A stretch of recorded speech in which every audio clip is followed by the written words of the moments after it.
Antes das manifestações de domingo pela democracia e contra o racismo, um texto do antropólogo e escritor Luiz Eduardo Soares, que circulou nas redes sociais, chamou a atenção para uma suposta armadilha de Bolsonaro contra os manifestantes antifascistas. Ele apelava para que não ocorressem os atos, pois alertava para o risco de que o presidente poderia aproveitar-se do fato para decretar um golpe. Jaqueline Muniz e Ana Paula Miranda, antropólogas e professoras da Universidade Federal Fluminense, Rosiane Rodrigues, pesquisadora do Instituto de Estudos Comparados em Administração de Conflitos, da mesma universidade, escreveram, antes das manifestações, o texto A Quem Interessa Ser Profeta do Caos, que foi na direção oposta. A gente vai falar exatamente agora com a Jaqueline Muniz, cientista política e antropóloga, como eu já falei. Oi, Jaqueline, bom dia.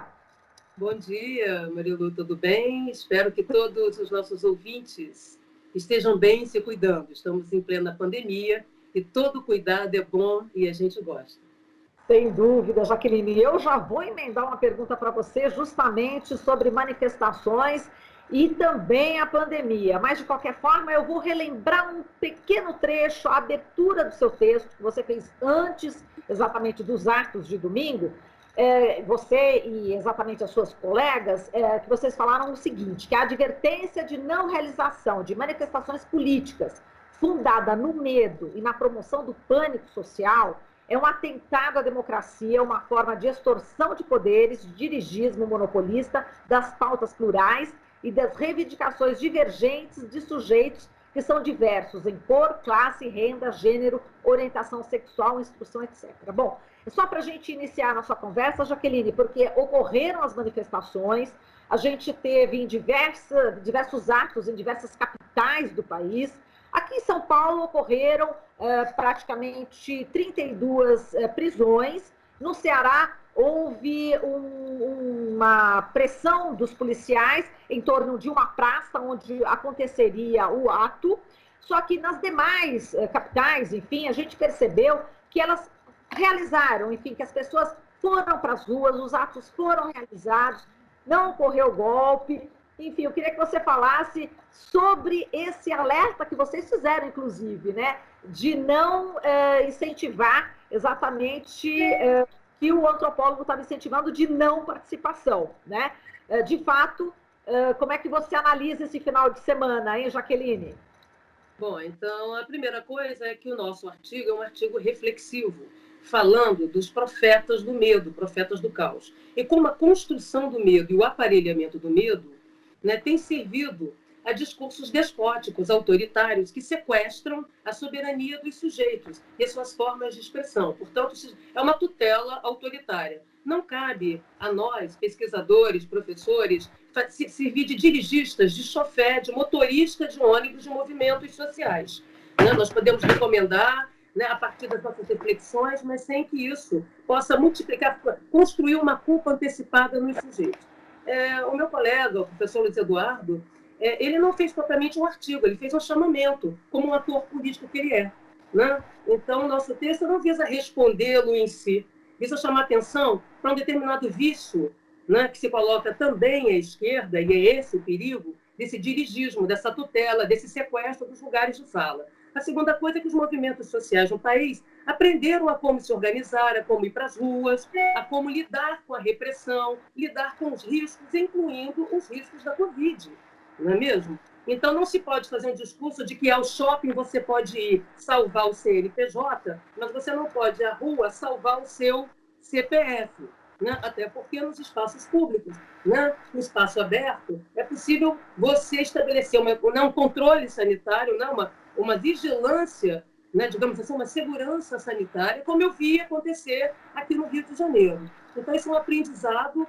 Os movimentos sociais não começaram hoje, não é mesmo? Então, esse aprendizado, inclusive, com 2013, está aí. Esse é o primeiro ponto. A segunda coisa é que cabe o soldado que estavam sendo... iam fechar o Congresso, fechar, não é mesmo? Fechar o Supremo Tribunal. Parece que se dirigiram lá, como eu tenho insistido, para o Planalto, para passar um sabão, um pico naqueles generais que parecem aderir muito pouco ao que seja o ethos, o pundonor, os valores das Forças Armadas, que estão expressos na Constituição e nos seus sites oficiais. Então, é evidente que não teve golpe, esse discurso da ameaça, né, faz com que tenha alguém que seja o proprietário de manifestação social. Isso é muito típico. Aliás, eu acho que muito da nossa construção política, dos nossos atores políticos, se surpreenderam em 2013, porque se tinha uma pluralidade de organizações horizontais, autonomizadas, que se recusavam a ser representadas daquela forma monopolista, tutelar, de despachante de movimento social,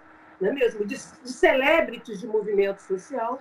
Não, o que se via era movimentos esses, né, horizontalizados, sem hierarquia, construindo agendas. E parece que nós estamos muito pouco acostumados a experimentar essa realidade de pluralidade de lugar de fala. Aqui no Brasil parece que tudo tem que ter um dono, entendeu? Tem que ter um palco final, né? Já perceberam que as passeatas organizadas por autoridades governamentais, pelo governo, ou por governos, tá? Sejam progressistas ou não, né? Conta com toda uma infraestrutura. Já aquelas que vêm espontaneamente na sociedade, precisa desse dirigismo. Ou bem no final, tem as celebridades políticas, né? Onde o público que produz a passeata vira plateia, né? Ou então parece que tudo é um grande perigo, um grande risco. Ora, a sociedade não é tabuleiro de um xadrez jogado por meia dúzia de iluminados que podem saber e discutir os nossos destinos. Isso é autoritário. Isso é uma tradição autoritária. Correto? Então, a escolha de uma manifestação, aquelas pessoas que foram, calcularam seus riscos. O risco de sofrer uma repressão da polícia, que afinal é frequente, que vai de passeata de mulheres, manifestação de professores e de jovens, sobretudo de jovens da periferia, pretos, pobres, que moram longe, eles estão acostumados, eles convivem diariamente com a repressão. Aliás, eles vivem confinados. E os confinamentos que eles vivem nas periferias, aqui, né, são confinamentos sem os recursos básicos de saúde, de segurança, de educação. Então, ninguém melhor que eles para saber o que são confinamentos, o que são riscos, o que são distanciamento social que experimentam diariamente, não como uma exceção diante de uma pandemia, mas como rotina em suas vidas. Né? São jovens que fazem escolhas difíceis o tempo inteiro para tentar sobreviver. É o medo de morrer e o medo de sobrar que eu tenho chamado a atenção. Né? Então, esses atores, a novidade é que eles foram os protagonistas deles mesmos, correto? Sem dirigismos. Né? E isso é muito importante. Quem estava na manifestação aqui no Rio, que eu pude acompanhar uma parte, né? Eram jovens da periferia. Né? Eles não têm roupa para ir à ditadura e nem foram convidados. Mas com que roupa eu vou à manifestação, eles tinham. E era bonito ver, né, que estavam ali trabalhadores precarizados da Uber, precarizados, entregadores de comida, todo mundo estava ali. A cara daquela manifestação não era uma cara de óleo total, não era uma cara que passou por higienizações, não é uma cara que tem álcool gel o tempo inteiro disponível em suas mãos e sabão e água em casa. Correto? É a cara da realidade brasileira na sua pluralidade. Jovens, pretos e pardos, frequentemente excluídos da cidade. Não podem, né? O tempo todo cercados, vivendo em cercos, dali para cá. Olha que interessante. E essa lógica do mando, aqui no Brasil, manifestação social tem proprietário. Mulher tem dono, preto tem dono, pobre tem dono. Né? E quando essas pessoas percebem que elas não são donas dessa realidade, elas precisam de uma arma. Por isso a arma no Brasil, né, atrai a esses que não querem perder esse lugar de posse. Posse de quem trabalha, posse de quem cria, posse de quem transforma a realidade com a juventude. Não se deve brigar com a geração que vem na frente da gente. Normalmente, ela acumulou, de um lado, a nossa experiência, né, mas e também tem mais energia para desbravar o novo, o horizonte. Então, as passeatas, elas sofreram nas manifestações os problemas de sempre, né, um aparato estatal ostentatório, né, extensivo, em exagero, muitas das vezes superior à quantidade de manifestantes, como foi aqui no Rio de Janeiro. Né? No entanto, né, essa é uma experiência que todos têm no cotidiano. Qual foi a novidade?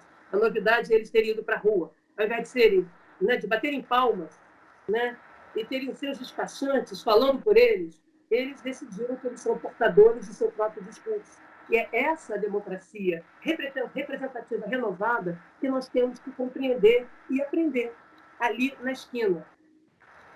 Agora, Jaqueline, em relação ao recado, né, que se é lido, né, nas ruas para o presidente Bolsonaro, parece que se acendeu aí um sinal de alerta para o presidente da República, que estava acostumado a ir ver manifestações, né, das pessoas com camiseta verde e amarela, bem menores, inclusive, do que essas que a gente viu no domingo, né? É um recado para o presidente, né? É bom ficar alerta, é isso?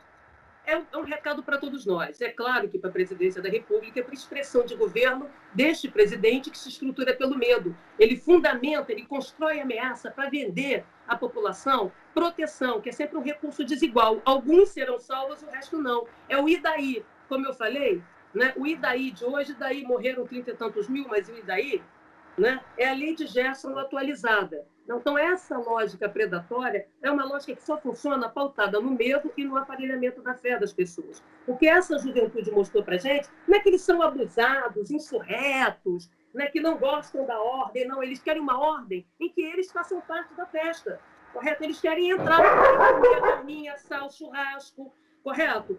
Tem que ser a democracia é o 0800, tem que caber todo mundo. Não é o 0300 do delivery, que a gente chama, alguns pagam e ficam no conforto de suas salas e salões, decidindo os destinos da sociedade por meio de manifestos e protestos com ar refrigerado. Aliás, é bom lembrar que o AI-5 foi construído num salão que aquela manifestação do Rio de Janeiro passou em frente, no antigo Ministério da Guerra. E esse Ministério da Guerra estava cercado, porque ali é o panteão do Duque de Caxias, estava cercado, né, com cercas protetivas pela polícia do Exército, que ficou pelo lado de dentro. Certo? A polícia do Exército não foi para a rua, ela cercou o panteão e ficou para dentro, fazendo segurança de próprio, segurança de instalações. A única coisa exagerada naquilo ali, que eles estavam adequados, era colocar 2 blindados que não servem para porcaria nenhuma. Blindado pintado de esmalte, entendeu? Que parecem novos, mas não arrastam, não tem funcionalidade tática, nem logística para manifestação. Correto? Eles não podem ser usados, porque eles não podem ser usados contra civis desarmados. O Exército é o povo em armas. Então, estava ali como um exemplo de demonstração de força não podendo ser adotado. Como é típico aqui no Brasil de colocar tanques na rua para criar um poderio de força. Lembro que a primeira dimensão de uma guerra é você abalar a força moral de seu oponente psicologicamente. E por isso você maximiza medo, multiplica ameaça para que o outro abra mão de seus direitos, abra mão de lutar. Por isso é que nós questionamos as ameaças que as pessoas possam fazer discursos contra ou a favor de manifestações sobre a sua propriedade, oportunidade, janela política de oportunidade, né? Faz parte do debate. O que não se pode é fazer uso de Leviatã, né? De um monstro, o monstro da quarentena que vai ameaçar todo mundo, como se bastou as pessoas irem para a rua, ocuparem o espaço que é delas, com as devidas seguranças coletivas e sanitárias, que foi isso que os jovens fizeram, até onde eu vi na dispersão. Tá certo? Eles mantiveram as distâncias, controlaram, né? Uma coisa é isso, outra, né, é você, né, abrir mão de uma oportunidade política de construção de uma causa, porque você vai adiar a morte, você vai adiar a dor, você vai adiar as perdas acumuladas, né? Até quando? Não é isso que se espera? Esse apassivamento, digamos assim, essa sujeição, esse mundo de cordeiros de Deus, né? Que tiram o pecado daqueles que monopolizam o discurso político. Nós temos que entender que o discurso político não é propriedade exclusiva de partido político, de ONG, de universidade, correto? De nada disso. E quando a gente começa a fazer pregação para além da reflexão, a própria ciência, como nós escrevemos no nosso texto, deixa de ser ciência para ser doutrina, para ser mais um dispositivo ideológico de destituição, né, da pluralidade de representações, da pluralidade de expressões.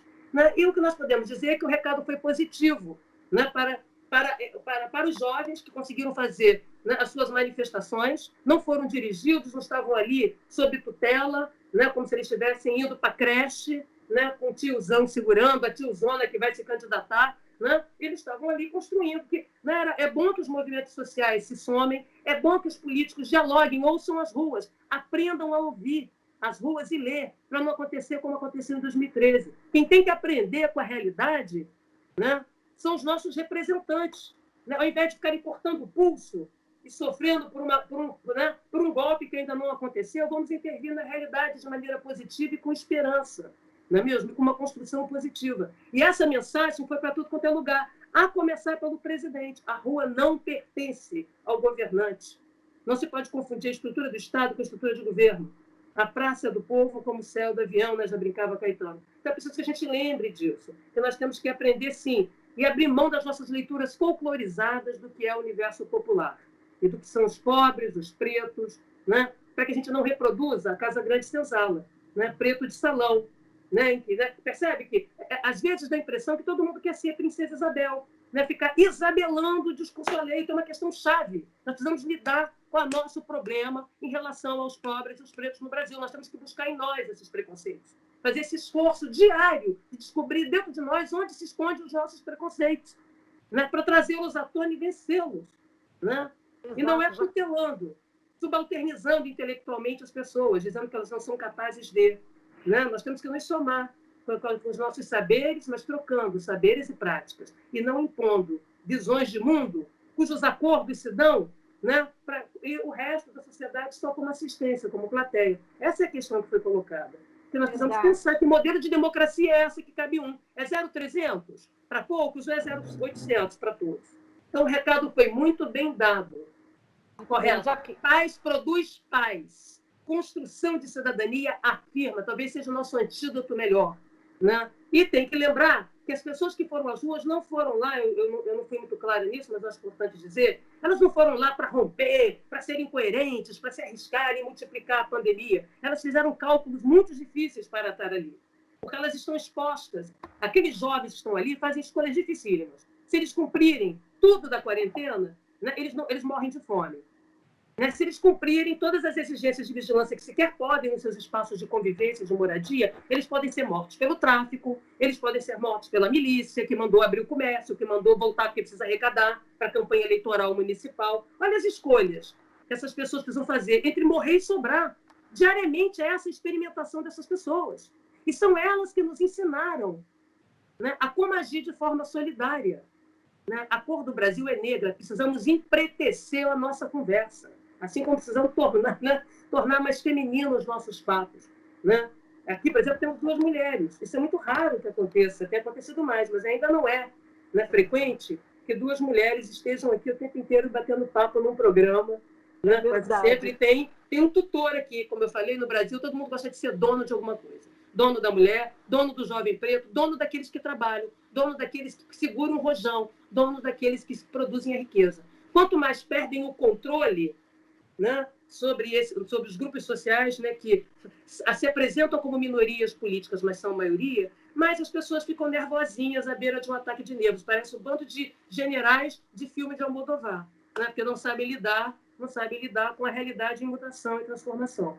Né? Então é isso, nós temos que ser generosos e humildes, e acima de tudo solidários. É isso aí, Jaqueline. Só para a gente terminar, uma das bandeiras é exatamente contra o racismo e, logicamente, o caso do Miguel, né, o filho da empregada, enfim, no Recife, que, né, morreu barbaramente, né, do 9º andar do prédio, enfim, estava sob aí os cuidados, entre aspas, da patroa.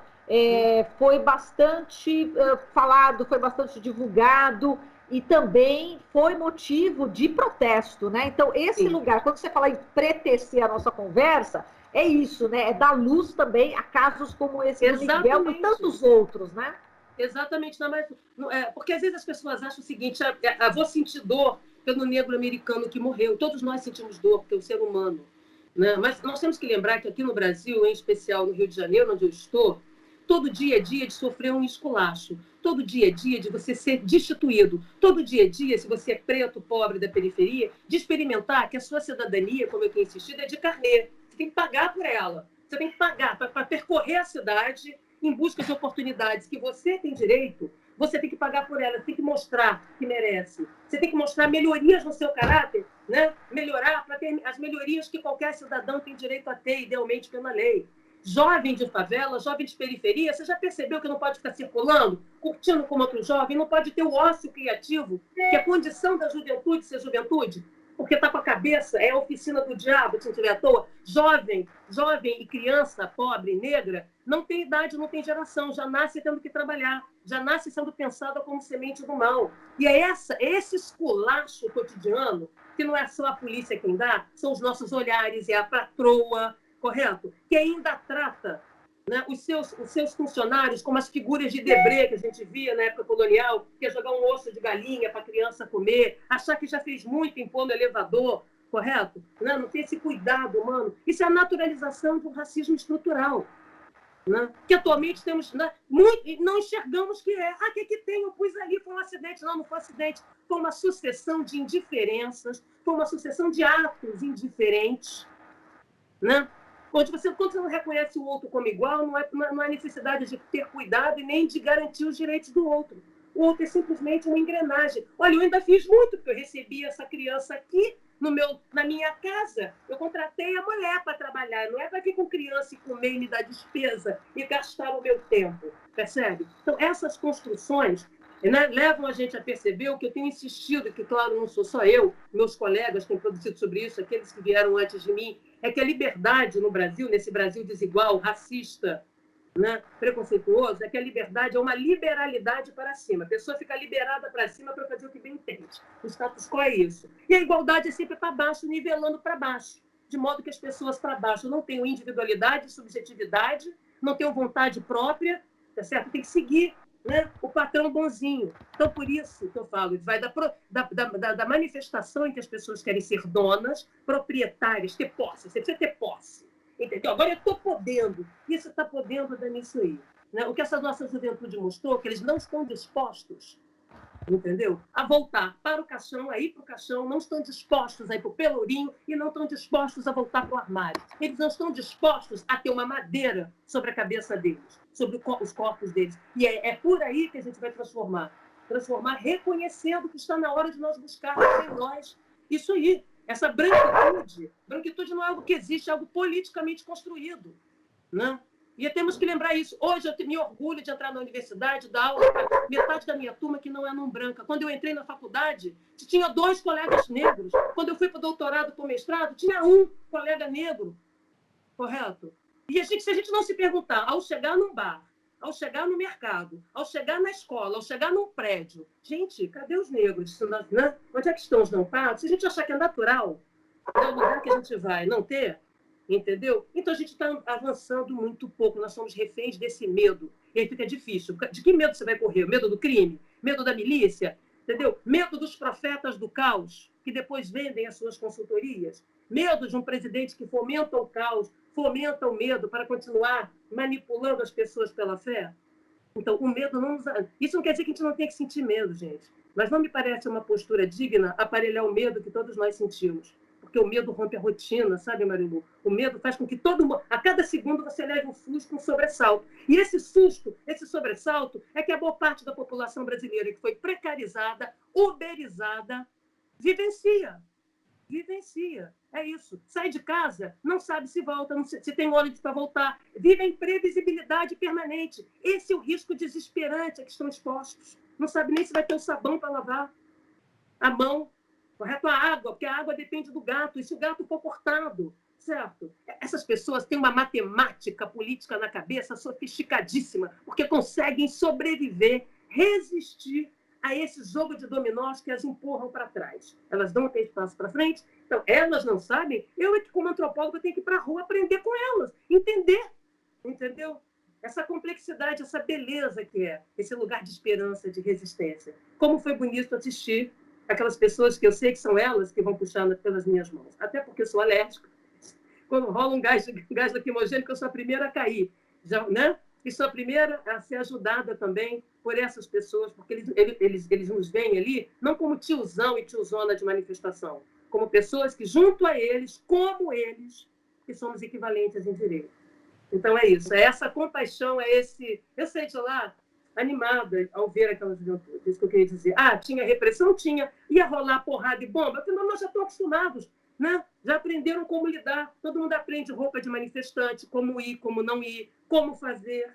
Então, não está errado quem foi, não está errado quem ficou. O importante é a gente compreender, né, os riscos sociais concretos, inclusive de saúde, claro, que as pessoas estão expostas. E como elas vão lidar com essas dificuldades, inclusive o dinheiro para conseguir chegar até lá, que é sempre muito pouco. Então, o que eu vi foi uma gente que não é uma gente bonita da praia de Ipanema. É a gente real brasileira, com aquele sorriso, com aquela firmeza, com aquela beleza que me emociona, tive vontade de chorar. Aliás, toda vez que eu vejo algo tão belo, né, eu vejo que eu tenho esperança, porque eu não tenho a idade deles. São eles que vão me fazer viver na democracia daqui a 5 anos, daqui a 20 dias, daqui a 20 anos. Eu lutei. Agora, eu cantava música de Cazuza nos anos 80. Agora são eles que estão cantando Emicida, cantando Cazuza, e vão me permitir seguir com eles, que é o meu lugar como cidadã, é o lugar de todos nós. Seguir em favor. Eu só vou me sentir bem como cidadã, sim, né? Quando a gente vence, e vencendo gradualmente, né? Todo dia um pouquinho, esse racismo, essa raiva de pobre, que é uma raiva de nós. Eu não quero ter raiva de mim. Eu quero que a dignidade siga comigo. Eu quero gostar de mim. E assim que eu vi, é esse amor, essa paixão que eu pude ter daqueles jovens lá. Me deu vontade de seguir lutando, ajudá-los a reconstruir esse país. E eu, como eu já disse, eu estou pronta. Eu estou sempre disse, eu estou pronta para ajudar essas pessoas que querem reconstruir o país, para elas também. Muito bem, Jaqueline, vamos à luta. E a gente agradece demais aqui a sua participação, sempre com muita energia e com bastante fé e positivismo, né? Assim, da gente ter dias melhores, né? Com essa galera cada toda. Dia a gente constrói. Cadê o golpe? Vai ser difícil, querida. Dar golpe é muito trabalho. Tá certo? Eu não tenho roupa para ir para a ditadura, não fui convidada e não irei. Então, eu tenho roupa para existir como cidadã. Tá certo? Não fui convidada para o clube VIP da ditadura. Então, eu tenho que ir para o 0800 da democracia. Você entendeu como é que é? E junto comigo, e junto com eles, né? Em vez de ser junto comigo, eu junto com eles. É por aí, a gente não tem roupa para isso, não. E golpe dá muito trabalho. Se a gente não gosta de serviço, se a gente não gosta de serviço, a gente gosta de privilégio. Correto? Quero ver, né? Garantir um golpe em escala, como o Brasil, com os recursos que tem. Está difícil. A brincadeira não é como eles pensam, não. E ficar brincando de bicho-papão, achando que a gente está em casa como urso de pelúcia. Não é assim. Né? E não será. Certo? E podemos fazer isso com paz. A paz vence com paz. Com certeza. Obrigada, Jaqueline. Um super beijo para você, viu? Até a próxima. Vocês também, muito obrigada pela oportunidade. Claro, vamos seguir nos cuidando, porque todos nós precisamos e a vida de todos nós importa, de cada um. Não somos números. E não adianta o presidente nos esconder os números, porque sabemos contar as nossas vidas e há outras formas de registro. Muito bem. Essa foi a Jaqueline Muniz, cientista política, antropóloga, especialista em segurança pública da Universidade Federal Fluminense. Você está ouvindo Jornal Brasil Atual. As notícias que os outros não dão.